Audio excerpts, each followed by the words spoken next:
And it boggles the mind. It really does. It does. And folks, fortheloveoffreedom.net, the latest. Well, just go to fortheloveoffreedom.net and bookmark that website, and be notified as well. Watch for new presentations for the supporters of fortheloveoffreedom.net, for the supporters of Kevin Shipp. Buy his book. Follow him on Twitter, Kevin Shipp. But this is the most recent presentation spoke directly to these things that we're talking about. So what you're hearing now, you can get the background and the backbone of what we're talking about right now from the presentation. So just watch it, download the video, and understand this. We do have an authority that Global Star is up and can take phone calls. Yeah, we can do that. So after the break, we will open the phone lines for listeners to call in. Okay, that's good. Kevin, let me ask you this. We see, I know this doesn't really pertain, it does to the deep state. We've seen this agenda against a number of nations going back to George Bush and PNAC, where they talked about the 7 nations, Iran, Libya, Ethiopia, North Korea. But we see this escalation just recently between Iran, the U.S., Israel, and Syria. It seems like something is being drummed up. The president urged the Chinese to stop dealing with Iran pertaining to oil exports, and we've seen China looking at Saudi Arabia as an alternative. But there's been this increase in rhetoric surrounding Iran. We see this increase in what Israel's doing on the offensive with Gaza, and now there's a plane down in Syria. Do you see a conflict? I mean, we all know that it's coming at some point. Are they attempting to prepare us or indicate that there is a sooner than later coming conflict between Iran, the United States, and Israel? I think, yes. I think more on the part of Israel.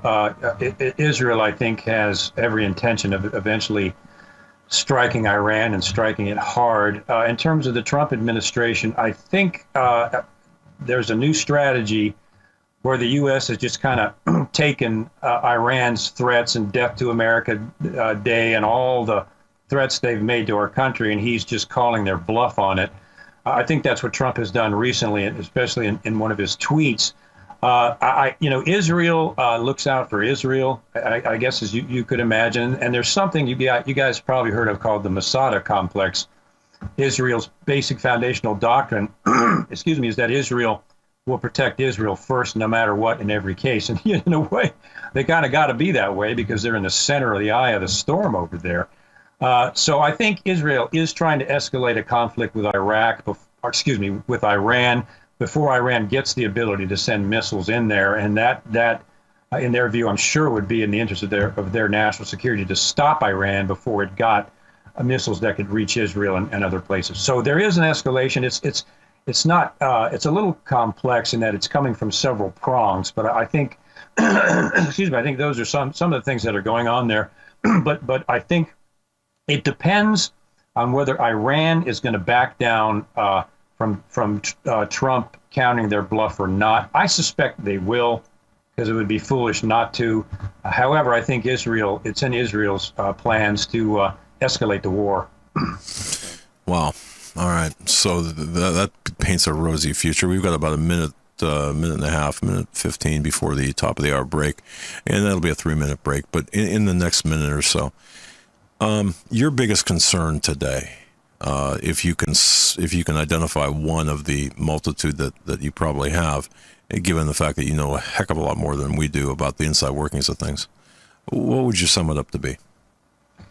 Well, the biggest concern, I think, at least for me right now, is we have got to bring these people to justice. If we don't, it makes our Constitution look laughable. If we don't prosecute Hillary Clinton for espionage and several other felonies, if we don't prosecute James Comey for obstruction of justice, if we don't prosecute Rosenstein, if we don't prosecute all these people, John Brennan, for which things that are without a doubt violations of Title 18 U.S.C. Code, they are felonies, especially Hillary Clinton. It is clear obstruction of justice.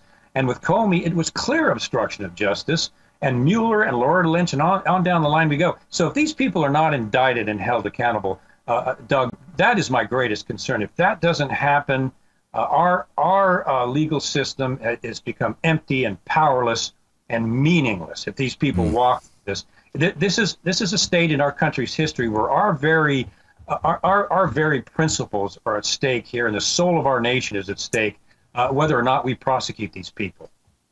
I totally agree with that. Jeff Sessions, in a 10-second idea, he's MIA, right?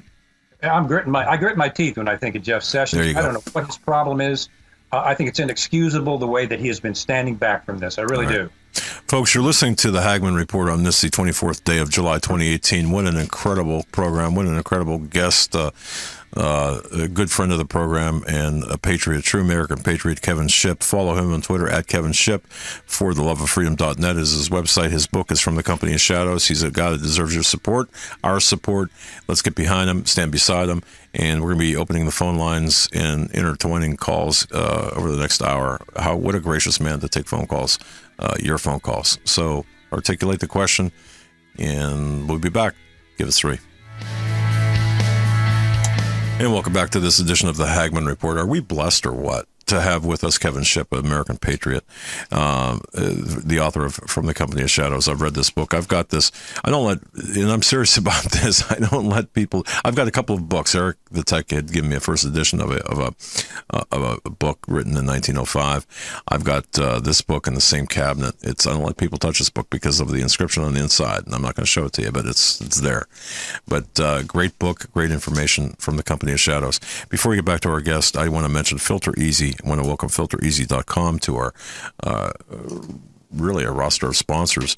We have few sponsors, but the sponsors we do have are Class A top notch. Folks, go to FilterEasy.com. That's FilterEasy.com, and use our code word Hagman. This is a subscription service, something that you need. If you've got a heater, air conditioner, whatever, Filter Easy delivers filters for your air conditioner, your furnace to your home. It's really simple. 5 minutes takes you to fill out the online form. All you need to know is the filter size and how often you replace them, which is, in my case, monthly. And it's that easy. And every month or every however long you say, filter shows up at your door, and there it is. So for your first month free, or for your first order free, I should say, go to FilterEasy.com, use our promo code Hagman, or just go to HagmanReport.com and click on the link to Filter Easy. So, yeah, here, before we open the phone lines, and Joe will give out that information here in a second. Yeah, I'm not in yet. So okay, my question to Kevin Shipp goes to a conversation that I had with Diana West, the author of American Betrayal. What we're seeing a whole bunch of political career people seemingly risk not just their careers, but their lives for Hillary Clinton. And this is not politics as usual. Why, Kevin Shipp, why are people, so many, putting their freedom on the line for this woman? Yeah, I think Doug and Joe, you nailed it. That's the big question I raised in the speech I gave in Texas. Why are all these senior intelligence, CIA, Director of National Intelligence, and FBI senior officials protecting this woman to the point of breaking the law?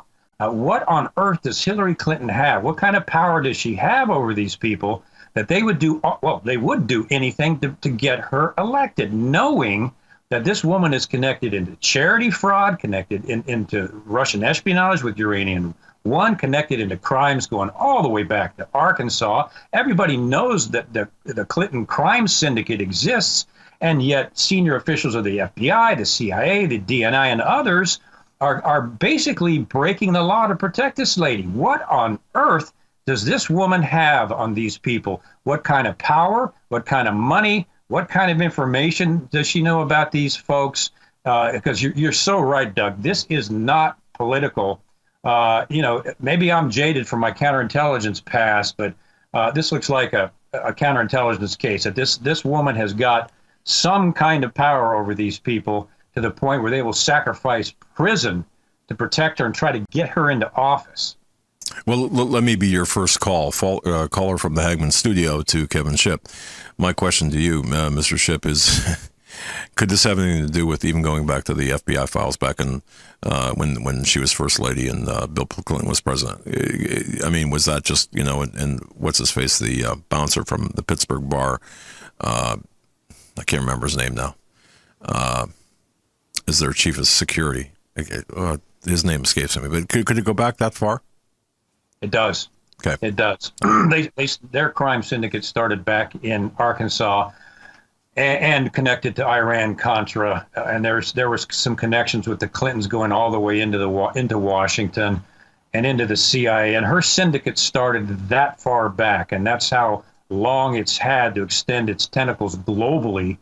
And whatever sort of monetary or blackmail network or she's got going on, she and her husband have built that since Arkansas. So they've been building this thing globally for decades. And there's a lot of dark people out there that jumped on the syndicate bandwagon because they have the same ideals, which most Americans find repulsive.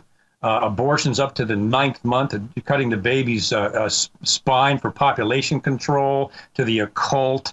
There's a lot of indication of sex trafficking going on internationally, and I call it the dark left, not the left, but the dark left, that are involved in the things the Clintons have been involved in that are dark and despicable, and these people have connected up with them to the point of trying to protect them and get them in places of power.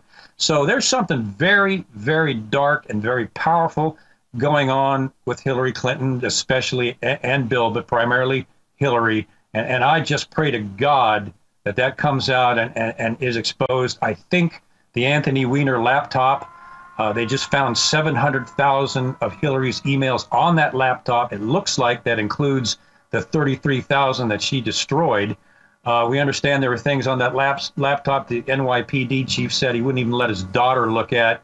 There are these things percolating under the scenes connected to this woman and her network and her husband that are dark and occult and wicked. I like to quote Buzz Patterson. I spoke at a convention down in South Carolina, and Buzz carried the nuclear football for Bill Clinton. Yes, he did. Yep, good guy. And Bill Clinton, he is a great guy. And Bill Clinton lost the nuclear codes for over 3 months.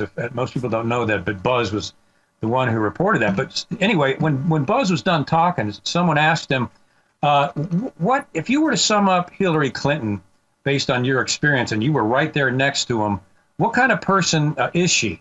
And Buzz's quote was kind of humorous, but true. He said, well, I just put it this way. She's an evil, wicked bitch.